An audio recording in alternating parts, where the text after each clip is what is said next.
Let me pull up the chat here. Let me pull up. There we go. We got DJ. He's ready to go. He says, I'll do my best. DJ Access item number 1. Oh shit! Is this a like vintage? I'm gonna guess what it is. Is this a vintage Harley Davidson wallet? I want to say it looks like a wallet to me. Is that what that is, DJ? That's fucking cool. And I'm curious what year that's from, because that looks like something. That looks like it has a story behind it. If you want to type out the story for that, but yeah, it's looking good on the stream here. Okay, so he says the first thing is a vintage Harley Davidson wallet. Oh, damn. Yeah, that's cool stuff. And I wondered, I have so many questions. Curious if you still use it. If you whip out, like, when you're at the restaurant, it's like, yeah, here's my vintage wallet. Definitely whips it out. Yeah, definitely whips it out. Yeah, let's see.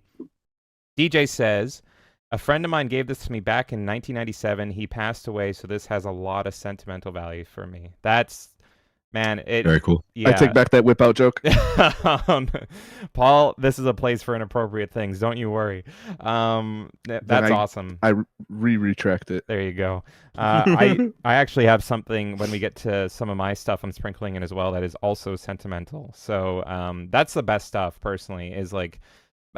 a lot of things we see today, it's like, oh, like, you know, Kay showed her cool Sega thing, but other people, Extra owns everything, so a lot of people own that, but like, not everything. I doubt that.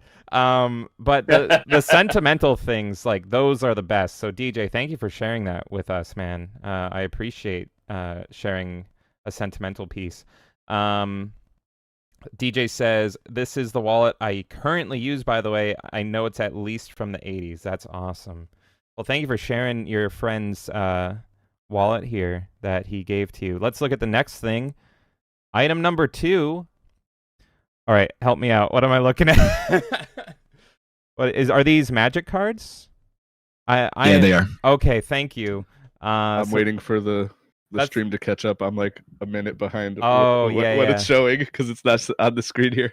That was the thing, is I'm seeing this for the first time, and I'm not an expert, but okay, so it looks like it's a set of magic cards. If anyone else can fill in while we're... Oh, he's typing. All right, DJ says, item number 2 is just a portion of my Magic the Gathering cards. My question's for DJ, do you still play? These look like they're in really good condition, and I don't know Magic at all, so I'm curious if any of these are like super rare or hard to find. He says these are my most expensive ones. The cards at the top and the trade binder are worth at least $2,000. Oh shit. That's worth more than anything I you have. see. My girlfriend, that red card that you see right on the bottom right there, that's a Wheel of Fortune. That's a pretty good card. Oh shit. Nice. Yeah, my girlfriend had a huge collection. She said when she was with her ex, and then the ex took it, and she said it was like, I don't even know how much it was, but like at least like 8,000 cards or some shit like that. I don't know. Yeah. Yeah, DJ says the Wheel of Fortune down at the bottom is a revised edition. It's worth about $330. And that's American, folks, so all you Canadian viewers, that's money. That's a lot of $500, man. Damn. Wasn't there like a recent like Lord of the Rings set that I thought Kay would be all over? I think there was also a Godzilla set that I should have been all over, but I wasn't. But yeah, if I was ever to get into Magic, it would have been the Godzilla set. That's super cool. All right, let's move on to item number 3 here. We've got a official Advanced Dungeons and Dragons computer product. I love how it says computer product, Shadow Sorcerer, an animated fantasy adventure. Oh, Axis said he doesn't play Magic anymore. Had a falling out with people he played with. Incidentally, they're also the reason I don't like fantasy stuff anymore. Hey, well, I like fantasy stuff. You and me can. Yeah, we all do. Yeah. Let's all hang out that We way. will revise his fantasy. Yeah, dude, you're a huge pillar of our community here, buddy. We'll do some fantasy stuff with you. Wait, not in that way. What am I saying? I'll Oh God. That's for the After Dark. Come on. Yeah, after dark we'll do some fantasy stuff with you, buddy. Wow. So I actually don't even. I feel like I'm the dumb one here. I don't even know about this. This is an old PC game, IBM PC. DJ, tell us about this. Anyone know about Advanced Dungeons and Dragons for the IBM PC? This is an inbox PC game, and I've never even heard of it, but this is a classic. I can tell just by looking at the box here. I love the art on the box.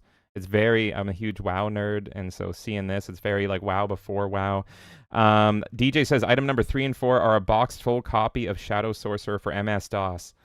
And I think this is from 1990 or 1991. Damn, I love DOS. I grew up on Good DOS old games. MS-DOS. Yeah, I have so many memories with old DOS games. There's a certain sound to DOS games, similar to like the Genesis sound. There is a certain way the graphics looked as well on DOS. Like they just popped super hard. Extra zero. Let's see here. The last picture. The last picture is the box contents. Let's take a look here. Oh shit! I see a floppy. Is that a floppy disk there? Let's see that floppy. Oh man, Flop that out. Look at the Is catalog it a art. 3.5 inch or a 6 inch? Look, it's all about how you use it. Wow, the catalog art here is super, super cool. The magic of computer role playing. We got a magazine here. We've got What's Hot. Man, I miss old magazines that look like that. I follow a bunch of Twitter accounts that are like just show like old gaming magazines, and I'm like, I remember the fun of this. Oh, I'm gonna tell you guys a plan. I'm gonna spoil a plan I've always had. I've had this literally for like 15 years, and DJ's actually triggered this in my brain. There's a hint line here. It says, "Get the hint. Help is only a phone call away," and then it has the number. It's a 1-900 number. So here's the interesting thing.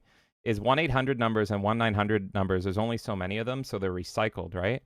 And I did this once, and I have never done it, and I've thought for like 15 years, this would be a great YouTube idea, prank calling old video game 1-800 numbers, and just talk, whoever is on the other line, just acting like you need tips. So like you call you call the Mortal Kombat 3 helpline, and I'm like, hey, I need to get a fatality.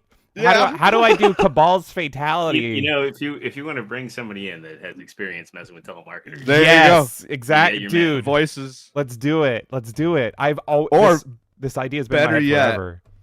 Be a voice that you wouldn't expect to be playing Mortal Kombat 3, like an old granny. Like, hello, I'm trying to do a Kano move, but I just don't my know. granddaughter Janice left this magazine, and I just picked. Excuse me, darling. I have a stoma, and I'm trying to figure out the fatality for Luke Kang. Yeah. Why is he doing a bicycle kick? I thought he was here in the Mortal Kombat tournament to kill people. Oh my god! I did it one time, and it was like Battletoads. It was like a Battletoads number or something, and they turned into like a paper company.